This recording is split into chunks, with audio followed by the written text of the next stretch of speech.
Hey Chris, it's Cait Flanders. Congratulations on 200 episodes. That is such an incredible milestone. Hey Chris, it's Kirsten and Julian from richandregular.com.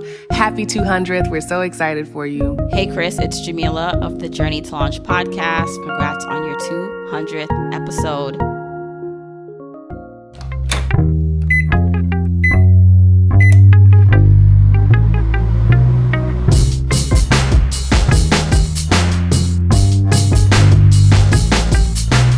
Hey, this is Nyla Herbert. Hey, this is Debt Free in West LA. Hey, this is Lindsay. Hope you're doing well. Hope you're doing well. And welcome to Popcorn Finance, the show where we discuss finance and about the time it takes to make a bag of popcorn. And about the time it takes to make a bag of popcorn. Okay, thanks for your work, Chris. Take care. And here's your host, Chris Browning.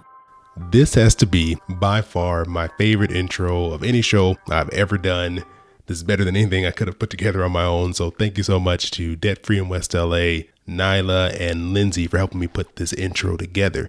And welcome to all of you listening to a very special episode 200. I didn't really imagine ever hitting episode 200. I don't know what I thought when things started out. I didn't really have much expectation other than I wanted to hopefully make a good show and something that people would want to listen to. And so it really means a lot. And I really appreciate all of you for sticking with me, whether you've been here since the very beginning or you jumped in at episode 199. I appreciate it regardless. I appreciate you listening because that's what matters. That's what makes this show exist. That's why I continue to do it, because of great listeners like you who continue to come back week after week and listen to the show. I thought the only appropriate way to celebrate episode 200 was with you, the listeners, and with some past guests who have made the show what it is. So I put out a call for some listeners to call in and share with me some of their favorite moments, some of their favorite episodes, guests, and even some things that they've learned along the way. So let's kick off episode 200 with a call from Debt Free in West LA. I just wanted to congratulate you on 3 years of Popcorn Finance. Here's hoping for many more bags of popcorn. I just want to let you know my two favorite episodes so far have been Cait Flanders and her year of living with less, as well as Stephanie O'Connell and saying no to the engagement ring. I think both bring up wonderful points that money isn't necessarily everything, and money can also be better used on experiences rather than things. That is such a great point. And I reached out to some past guests because I wanted to add them into this special episode by asking them what is something that they've learned about themselves and money over the past 3 years. And you know what? I have a call right here from Cait Flanders herself.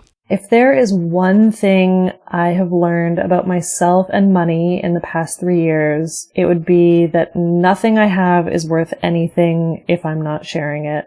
It's just no good if it's just for me. This message right here from Cait is the reason why I continually go back to episode 95 as one of my favorite episodes that I've ever done on the show. It's called What I Learned by Living with Less. And Cait is not only one of my favorite writers, but I love the insights that she has into finance. And it's different than typical advice you get of, looking at budgeting and the way we, handle our debt and things like that, which are all important. But Cait tends to dig a little bit deeper and look at the reasons why we've built up these habits and the relationship that we have with money. And I think it's so important to dig a little bit deeper to look at why the habits we have developed. And speaking of looking deeper into our relationship with money and why we do the things we do, let's jump into our next call.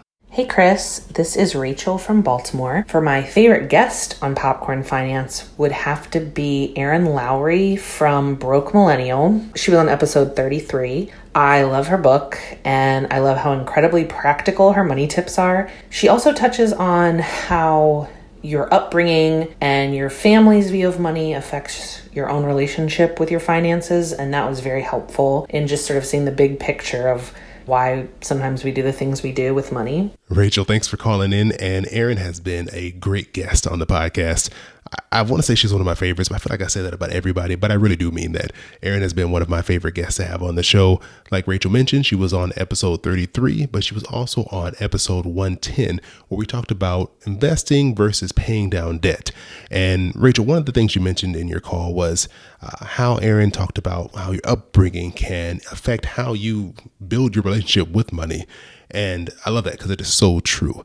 But also we need to look at how we internalize our own feelings about money and the way our relationship has developed over time, just like our next guest. Hey, what's good? It's Rich from Paychecks and Balances. And one thing I've noticed over the past 3 years is how much of an emotional spender I truly am. And I can see it just by looking at my bank accounts, comparing the past months. And I can tell when my life has been turbulent. I can tell when I've been in a good routine, all by the things that I buy. And when things aren't going so well, more food, more alcohol, more random purchases, versus when things are going well and I feel more consistent in my approach to life, I tend to make a lot better decisions overall.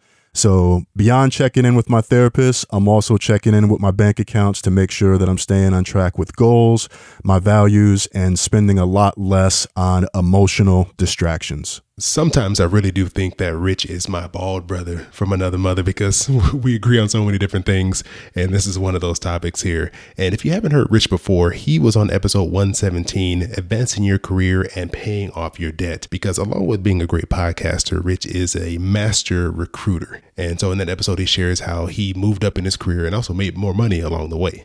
And one thing I've learned about myself is that not only am I an emotional eater, I can also be an emotional spender. And there are times where I will use things or purchases, a lot of times food, to make myself feel better, or even use things to make other people feel better. And so this is why it can be so important to understand what are your triggers? What are the things that cause you to go off track and move farther away from your financial goals? And speaking of understanding ourselves a little bit better, our next guest is Allison Baggerly from Inspired Budget, and she's going to share why it's so important to understand your relationship with money a little bit better.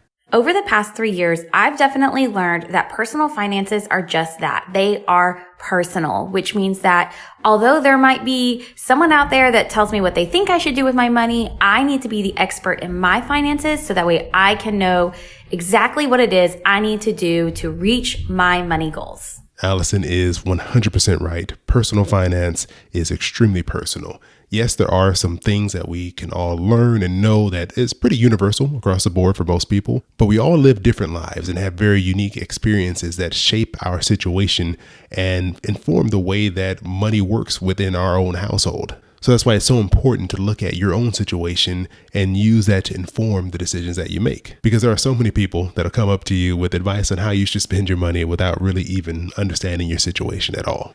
And if you're not familiar with Allison at this point, she's a good friend that I met several years ago, really about 2.5, almost 3 years ago. And we became such good friends that we actually started a podcast together. We have a new show called This Is Awkward that we do together.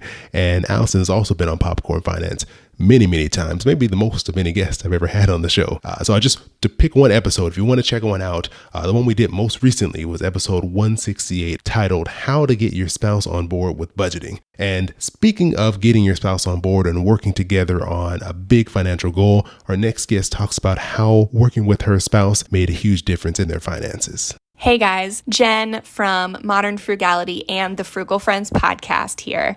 And it's crazy to think that it's been almost 3 years since my husband and I finished paying off $78,000 of debt. The thing that stands out the most is how significant the teamwork between my husband and I was to being successful with our financial goals. In the years since we finished paying off our debt, when we work as a team and we have a shared goal, then it gets done. And the things that we're not equally committed to don't get done. And that's how we were able to finish paying off our debt so quickly. Jen has been a guest on a couple of episodes. Way back in the day on episode 45, we talked about her book, The No Spend Challenge Guide. And then on episode 94, which doesn't feel that long ago, but that is over 100 episodes ago, her co-host Jill from the Frugal Friends podcast joined us for an episode called How Not to Die When Buying Things on Craigslist. So if you haven't checked that episode out, I definitely recommend you go check out that one. But to Jen's point, it's amazing how working together with someone else, with your spouse, with your partner, on a goal together can be so much more powerful, because there's going to be times where one of you just loses all motivation. You want to stop, you want to give up, and that's when the other one can come in and kind of keep the momentum going. But I know some of you out there are listening to this and you're like, you know what, Chris, I hate goals. I don't set them because they just end up causing me more stress and they just don't work out. It's not for me. The next voice you're going to hear, the next guest, is going to make you feel a little bit better when it comes to talking about goals. Hey you guys, this is Sahirenys from Poise Finance and Lifestyle. The one thing that I learned about myself and my finances in the last 3 years is that goal setting isn't everything. I used to think that if I pushed myself hard enough and I kept on pushing towards the next goal and the next goal, that I'll achieve everything that I desired. But the reality is when I hit hard times, what really motivated me and pushed me forward was being able to rely on the methods and the systems that I put in place to help me move forward and actually embrace the journey of life and my finances. Sahirenys is actually someone who I met very recently. She was on episode 170, The Perfect Number of Bank Accounts. And this was an episode where we focused on one of her systems. She came up with this really ingenious method for managing your bank accounts called the high five banking method. And this is a way of setting up bank accounts in a way that takes some of the stress and pressure off of managing your money every payday. And it's systems like this that allow you to keep moving forward even when you don't feel like it. Even when you're like, you know what, forget those goals. I said, I'm done. I just want to go home and relax and watch Netflix and not even think about any of this. By having some systems in place that automate processes or dictate how you're going to divide your money up every payday, it takes all the work out of it. So when you don't have the energy, you still have something in place. You still have systems in place to keep things going, keep your household going, keep you moving forward in the direction that you want to go. Hello, my name is Nyla Herbert, and I am a huge fan of Popcorn Finance Podcast, and I'm answering these questions because I would love to be a part of episode 200.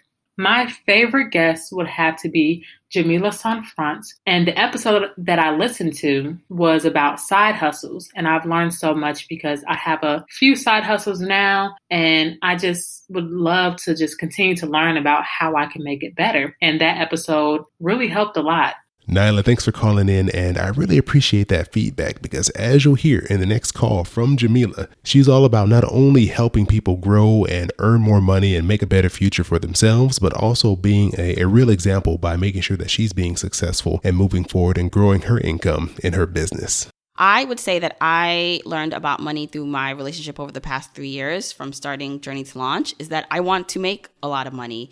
At first, it felt weird transitioning to this full time and saying that, but I realized that I can't lead my community in earning more and wanting more and getting the value that they deserve if I can't do that for myself. So I'm not in this for the money, but I want to make money. And I believe that the value I bring to this deserves and warrants that. And that's my hope for everyone who listens, to know that you are valuable, you deserve it all, and you deserve to be rich too. What I love about this call from Jamila is that she's not ashamed. She's not embarrassed to say that I want to be rich. I want to be successful. And I think sometimes there can be a lot of shame and guilt around wanting to be successful, especially if we come from a family who isn't wealthy or who hasn't been successful with money, because it almost feels wrong. But sometimes it's important to continue to invest and to grow and to become more solid and stable financially, so that way you can be that example for the other people around you, for your family and for your friends. Jamila holds a very special place for me in this whole popcorn finance history because she was the very first guest on the show way back episode 4. I am not telling you to go back and listen to that episode. The audio quality is horrible. I went back and listened to it myself. I'm pretty sure I was recording this on my phone. It's rough, but Jamila kindly said yes when I asked her for this interview, and she really set things in motion for me. She became a mentor and helped guide me as Popcorn Finance grew and developed, and the show probably wouldn't be where it is without her help. So I really do appreciate her for doing that. And if you want to hear her on an episode where it doesn't sound like garbage because I didn't know what I was doing, check out episode 56. It's called The Other Side of the Side Hustle. But one thing that Jamila said in her message was that she wanted to be rich. And when I hear rich, I think of these two individuals. I think of Julian and Kirsten from Rich and Regular. We gave this a lot of thought, and especially as entrepreneurs, I think the biggest lesson we've learned is the importance of protecting and nurturing your ideas. Yes, and never discount the value that you add to any organization or effort, inclusive of your ideas. Those can also be exchanged for money. This right here is why Julian and Kirsten are some of my favorite voices in the personal finance space. They talk about all the things we should know, such as, budgeting and managing debt, but they touch on topics that often aren't discussed too often in personal finance, such as understanding your worth in the workplace. Because often we devalue the work that we do because it doesn't feel important. but oftentimes we have very valuable skills that we could use to increase our income or grow our wealth. If you want to hear more from Julian and Kirsten, I recommend you check out episode 99, The Journey to FI. This feels like a long time ago. I guess it was 100 episodes ago. And this was part of the Poppin' with Fire series that I did, where I took a closer look into the FIRE movement or the FIRE ideology. And FIRE is an acronym for Financial Independence, Retire Early. And as I mentioned before, it doesn't matter when you jumped into Popcorn Finance, whether that was episode 99, episode 1, or this is the very first episode you've ever listened to. I appreciate you listening, just like our next caller. Hi, Chris. My name is Lindsay Caster. I have to say, for my favorite episode and guest, it's hard because I just found you during quarantine lockdown time, so I haven't listened to your whole backlog yet. I've only started with a couple of episodes so far. My favorite episode so far, though, is about having an emergency budget. I love that idea, and I love that comes across in a lot of your episodes where you have really short, useful, practical tips that you give that other people haven't really thought of, or I haven't thought of that way before, and I haven't heard on other finance podcasts before. So I love that. Keep up the good work. Lindsay, thanks so much for joining in and listening to the show. I really hate that we're in this pandemic right now, but I am grateful that during this time you were able to find the show. So I appreciate you listening. And one thing I've been trying to do is be a little more practical in the advice that I've been giving on the show lately. I've noticed that since I've been doing the show for so long now, I tend to forget, and things that aren't really just common knowledge begin to seem very, typical. I tend to forget, and I start moving in different areas. So I've been going back and trying to pick out more practical and useful information that I can share with you all, things that we can implement and hopefully make our financial lives a little bit better. But when I think of practical money advice, I think of this guest right here. Hey, this is Brad from Choose FI, and one thing that I personally have learned about myself and my relationship to money over the past 3 years is that safety and security really matter a lot to me, even more so, honestly, than getting a top-notch return or maximizing my return. So for me, that means maybe being a little more conservative, having a little bit more cash in my checking account, so I don't have to worry about, is a bill going to pop up or something crazy like that. Maybe not investing as aggressively as I otherwise would. I think you have to know yourself. That's a critical portion of just personal finance and life in general. And that is definitely one big thing I've learned about myself. Do you see what I mean? Very sound advice. Brad first joined me back in episode 97, The Pillars of FI. This was also a part of the Poppin' with Fire series that I did with Julian and Kirsten. In this episode, we talked about the foundational principles and practices of financial independence. What I really liked about Brad's message is that I think sometimes we can be so focused on making that one home run investment that's going to make us wealthy and just set us for life, but there can be so much risk in making these moves that we think will pay off huge in the end, because if there's a chance for a big return, there's also a big risk that's going to be tied to that. And what Brad is saying is that he had to find balance. He had to decide what was worth it for him. Is it that peace of mind, or is it the potential or possibility to get a little bit more money in his investment account? I wanted to end today's episode with a little bit more from our listeners that called in with some things that they've learned over the past few years while listening to Popcorn Finance. I've learned so much about investing, budgeting, retirement, things of that nature. And I would encourage people to listen to Popcorn Finance because you can learn a lot in such a short period of time. Sometimes I forget just how much we've actually covered here together. So Nyla, thanks for calling in and sharing that with me. And that's my hope. That's the goal, that I can teach you something about how to manage your money, and hopefully in a short amount of time. If I had to pick only one thing that I learned or really spoke to me was from episode 148, the 1% rule. I find that I can be an impulse buyer, especially when it comes to home decor and furniture, and also on vacations. So taking a beat, sleeping on any purchases that are 1% of my total income was a real aha moment for me.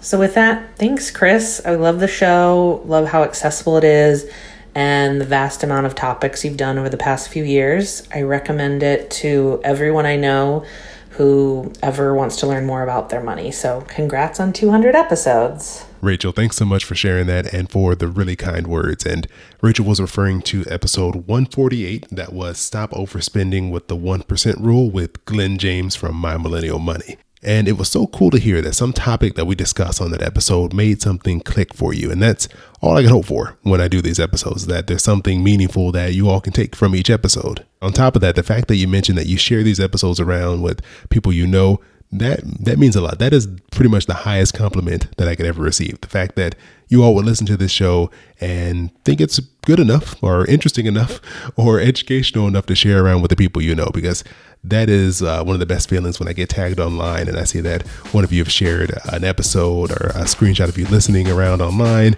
or when I get a DM or a message about something that you like from a show that I've done. It really means a lot. And I mean it when I say that is the highest compliment that I can ever receive. The fact that you like something enough to share it around with people you know, because I don't know about you, but I don't share things that I don't like with people that I know.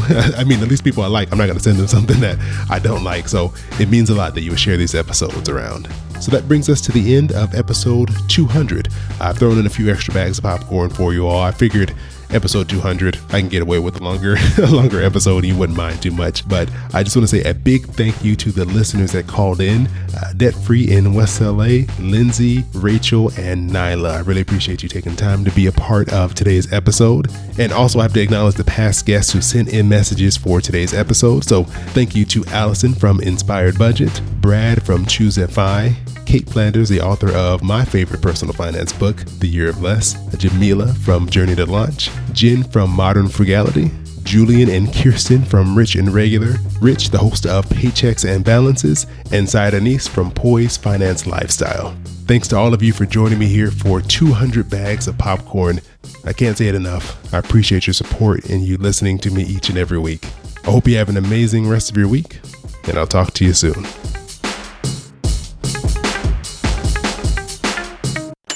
Your boy keep it poppin' like Mary Poppins.